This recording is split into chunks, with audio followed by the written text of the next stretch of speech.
Senator Cruz. Thank you, Mr. Chairman. Welcome. I think one of the worst legacies of the Obama presidency was the politicization of the Department of Justice during the 8 years of the Obama-Biden presidency.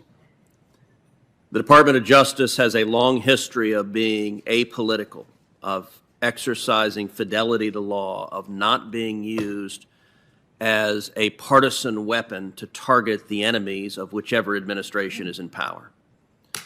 The Obama-Biden administration corrupted that process, and we are still dealing with the consequences.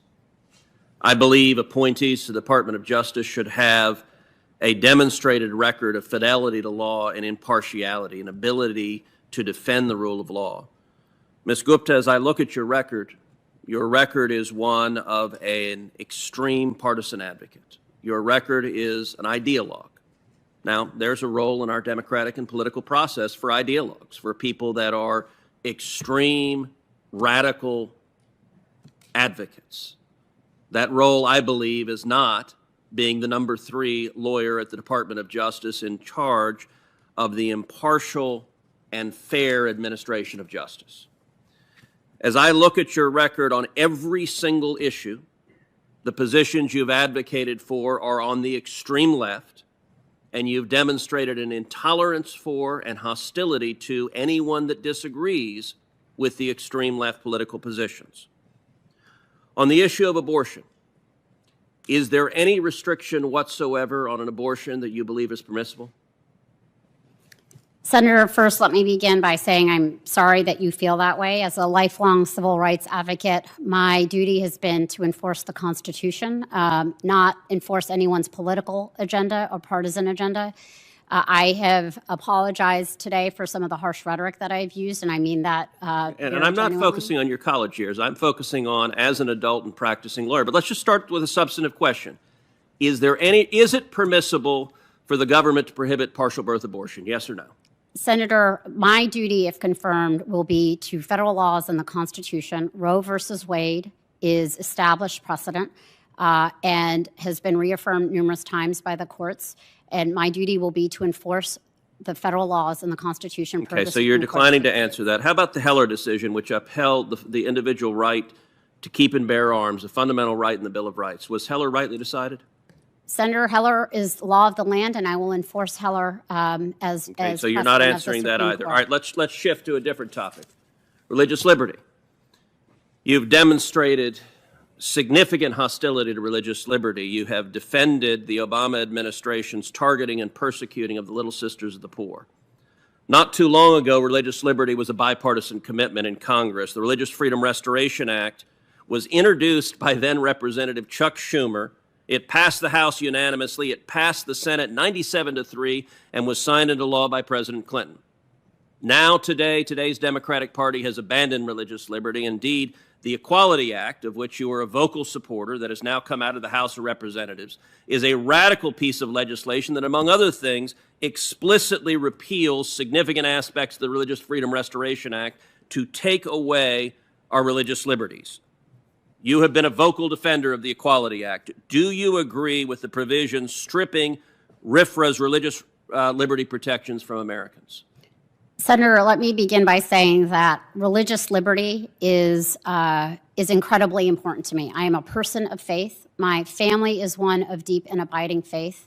And this country's founding freedom was rooted in religious liberty. I have defended religious freedom throughout my career. When I was at the Justice Department, I launched an interagency effort to protect religious liberty. Ms. Gupta, I appreciate that, but our time is limited, so if you could answer the question I asked. It's only fair to allow her to complete her answer. Mr. Chairman, I understand that she has things she wants to say, but I asked if she supports the repeal of RFRA. That's not the question. Senator, if you want to make a speech, you may make a speech. I'm asking a question. I'm asking a question, and she's giving a speech, and I understand that you support her nomination, so you're giving a speech too. But I'm asking a question. I'm asking you to allow her to answer. She was not answering. She's welcome to answer the question. The question is, Do you support the Equality Acts repealing RFRA's protections of religious liberty for Americans? Senator, I support RFRA. I have enforced provisions of RFRA, and the Justice Department must enforce the law. The Justice Department enforces religious liberty and protects it. It also enforces our nation's anti-discrimination laws. Let me try a third on the time. Do you support the Equality Act's repeal of RFRA's religious liberty protections? Senator, if confirmed as Associate Attorney General, my duty will be to enforce laws to protect religious liberty and the anti-discrimination laws that the Justice Department Okay, so you're declining to answer enforce. that as well. Let's move to another topic, which is school choice. Your tenure at the Department of Justice demonstrated a radical hostility to school choice, such that the Department of Justice intervened in a case trying to kill a Louisiana school choice program there, even though many African-American parents strongly supported the program. The Black Alliance for Educational Options was fighting on the other side. The federal court at issue there specifically reprimanded the Department of Justice under your leadership for ineffective lawyering, that's a quote, and for attempting to, quote, circumvent the ordinary litigation process in order to regulate the school choice program without any legal judgment against the state. Do you regret using the Department of Justice to fight against the school choice program that was providing hope and opportunity to low-income minority kids in Louisiana? Senator, I have dedicated my life to fighting for opportunity for low-income children of all communities in having educational opportunity. Again, as I said, my duty, if I am confirmed as Associate Attorney General, will be to enforce the law and Constitution. And I have to look at the facts and laws of any particular Ms. Gupta, situation. you're still not answering the question. That's been let's move to another one. At the beginning of this hearing, Chairman Durbin asked you about abolishing the police, and you said, I do not support defunding the police, which is clearly the right political answer seeking to get confirmed. I would note that just a few months ago, last year, in written correspondence with the Senate of the United States, you encouraged Congress to, quote, re-examine federal spending priorities and shrink the footprint of the police and criminal legal system in this country. And you also encouraged reallocating resources and stated, quote, some people call it defunding the police. Other people call it divest, invest. But whatever you call it, if you care about mass incarceration, you have to care about skewed funding priorities. These were not college writings. This was about 8 months ago that you wrote this to the Senate. By any measure, that's advocating defunding the police, and yet today you're telling this committee you don't support that.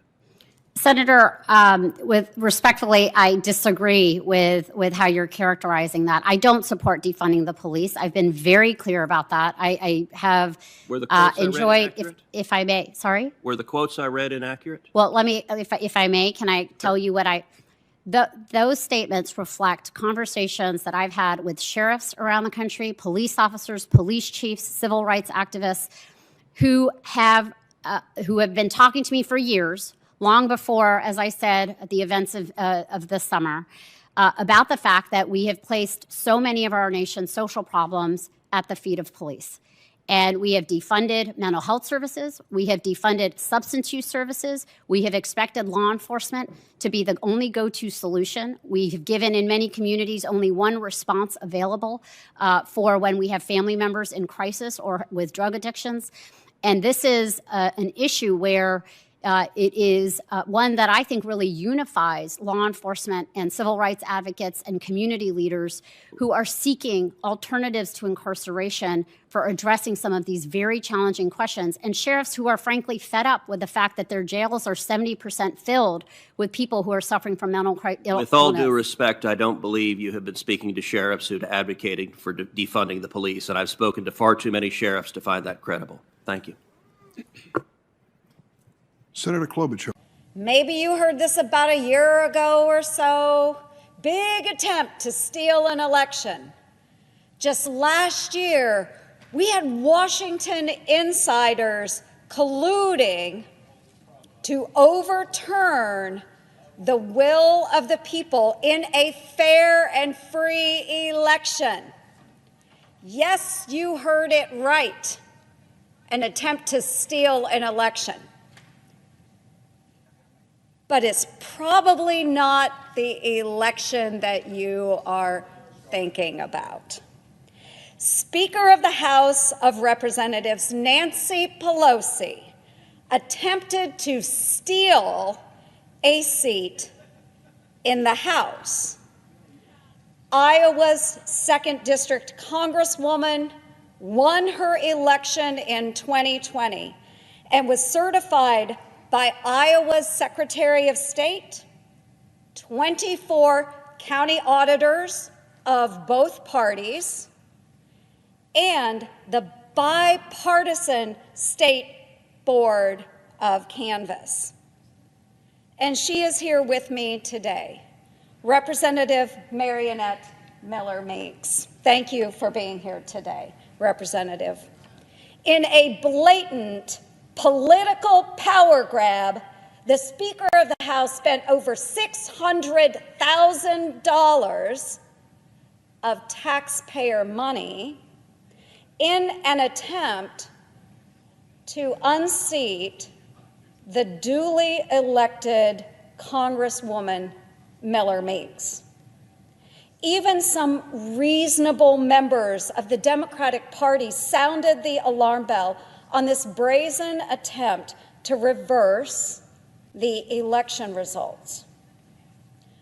Representative Dean Phillips said at the time, quote, "Losing a House election by 6, yes, by 6 votes is painful for Democrats, but overturning it in the House would be even more painful for America."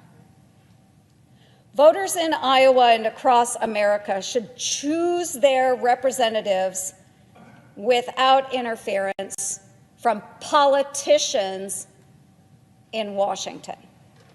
Guaranteeing both the right to vote as well as the integrity of our election system ensures fair and free elections, which are the foundation of our republic.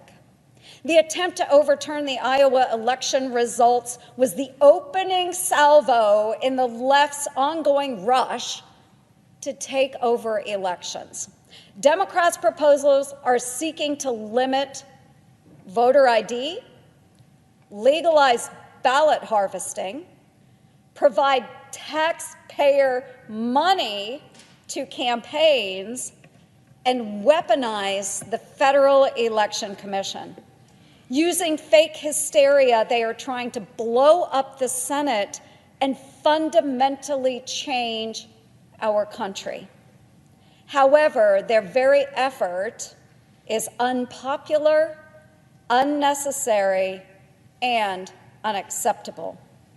Mr. President, I served as a local county auditor and commissioner of elections. My home state has seen various common sense election reforms throughout the years. In fact, in 2017, the Iowa legislature modernized our laws, which also included requiring voter ID. At the time of its passage, Democrats warned the law was dangerous and an unnecessary hurdle and a significant barrier for anyone who is not a white male. They could not have been further from the truth. 3 times since the new Iowa voter law was implemented, the state has seen record high turnout for elections. Record high turnout. Huge voter participation. This includes record high absentee voting during the 2020 presidential election. The 2021 elections also boasted record off-year turnout. Record off-year turnout. My friends on the other side of the aisle will have you believe that voters are being suppressed in red states all over this country. The irony here is that New York, home of the Democratic leader, and Delaware, home of President Biden, have some of the most restrictive voting laws in the entire country. And Iowa, because it has modernized our elections in the course of the number of past years, has been demonized by Democrats when, oddly enough, Iowa's election laws are much more progressive than Delaware and New York. Just this past November, New Yorkers overwhelmingly voted down a ballot initiative to allow no excuse absentee voting. New York voters also rejected a proposition that would have allowed individuals to register to vote and cast a ballot on Election Day. By the way, Iowa had same-day voter registration. Thank you. Now the senior senator from New York is threatening to destroy the Senate, to override the wishes of the residents of his very own state who voted against the policies he is trying to impose on every other state. Does that sound like democracy to you? It's not. Well, the media will have you believe that Senate Republicans are blocking the Democratic leader's agenda. It's really the voters of his own state. Liberal states have some of the most restrictive election laws in the country, and don't take my word for it. An expose recently published in The Atlantic found some states that the Democrats control in the Northeast make casting a ballot more difficult than anywhere else, and that the voting bill being pushed in Congress would hit some blue states just as hard, if not harder. Now that's The Atlantic. Then the red states, they claim, are limiting the right to vote. And I'll remind you, Iowa is much more progressive than these states. Plain and simple, Washington Democrats are gaslighting the American people. There is not a voting crisis in this country. It is manufactured. Their push to blow up the Senate and take over elections isn't about voter access, it's about power. The same power that liberal elites in Washington abused in their rush to steal Iowa's 2nd congressional district, now held by Congresswoman Miller Meeks, and silence Iowans' voices. Mr. President, what happened in Iowa, what was attempted in Iowa, should never be allowed to happen anywhere ever again. I yield the floor.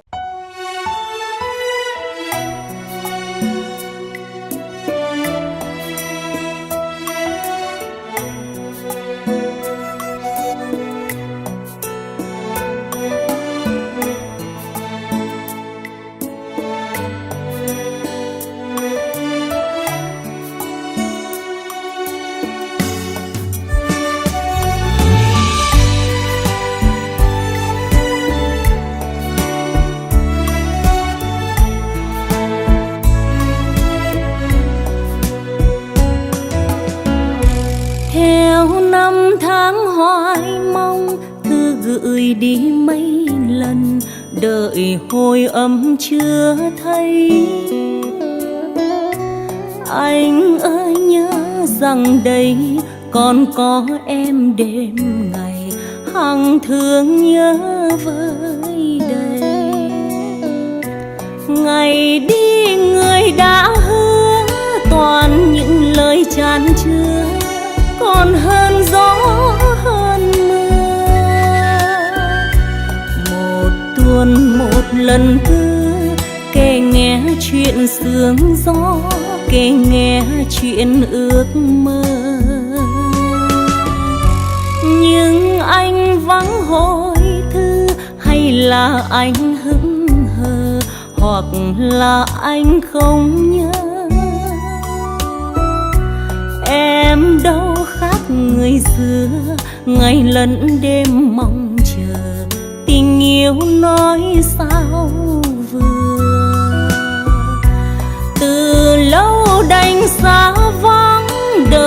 trăm ngàn cay đắng, hỏi anh biết hay chăng?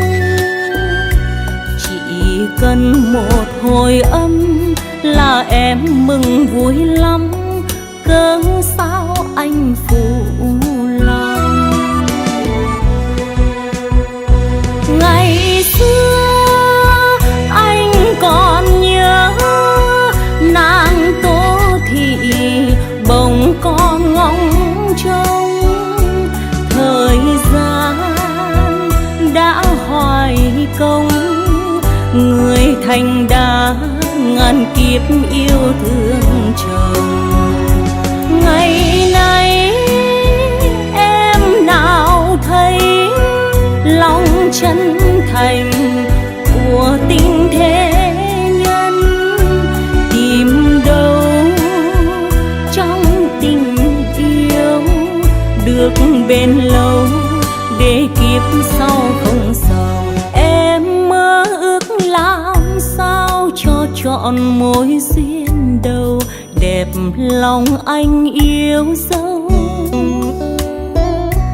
Xưa chức nữ chàng ngưu, từng đắng cay dại dầu, chờ ô thước bắc cầu. Còn anh từ xa cách làm em hơn em trách, hỏi anh có hay không? Mỏi mòn đợi hồi âm, thêm hoa đành lẻ bóng, nhớ thương anh ngập lòng.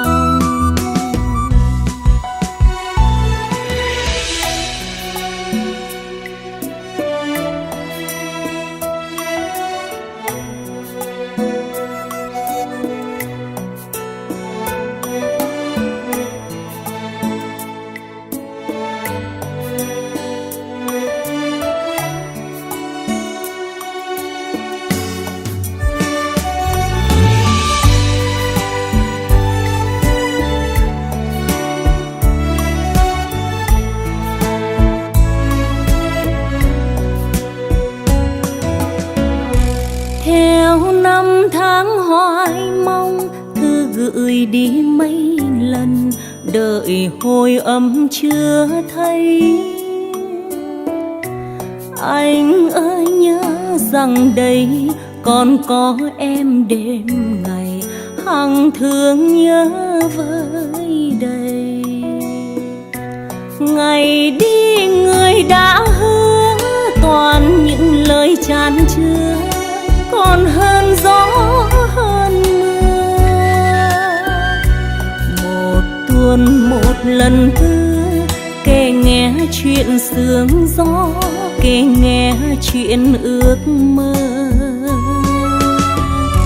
Nhưng anh vắng hồi thư, hay là anh hững hờ, hoặc là anh không nhớ. Em đâu khác người xưa, ngày lẫn đêm mong chờ, tình yêu nói sao vừa. Từ lâu đành xa vắng, đời trăm ngàn cay đắng, hỏi anh biết hay chăng? Chỉ cần một hồi âm là em mừng vui lắm, cớ sao anh phụ lòng? Ngày xưa anh còn nhớ nàng Tô Thị bỗng con ngóng trông, thời gian đã hoài công, người thành đã ngàn kiếp yêu thương chồng. Ngày nay em nào thấy lòng chân thành của tình thế nhân, tìm đâu trong tình yêu được bền lâu để kiếp sau không sầu. Em mơ ước làm sao cho trọn mối duyên đầu, đẹp lòng anh yêu dấu. Xưa chức nữ chàng ngưu từng đắng cay dại dầu, chờ ô thước bắc cầu. Còn anh từ xa cách làm em hơn em trách, hỏi anh có hay không. Mọi mòn đời hồi âm thêm hoa đành lẻ bóng, nhớ thương anh ngập lòng. Mọi mòn đời hồi âm thêm hoa đành lẻ bóng, nhớ thương anh ngập lòng. Mọi mòn đời hồi âm thêm hoa đành lẻ bóng.